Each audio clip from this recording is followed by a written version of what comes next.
Nai-stress o pagod na pagod ka na ba? Gusto ko lang ipaalala sa'yo na kahit gaano ka ka-stress ngayon, wag na wag kang sumuko sa mga pangarap mo.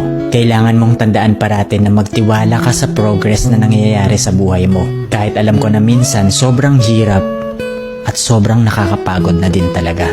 Magtiwala ka sa kakayahan mo. Ang dami mo nang nalagpasan na mga malalaking problema dati. Ngayon ka pa ba susuko? Patuloy ka lang na lumaban.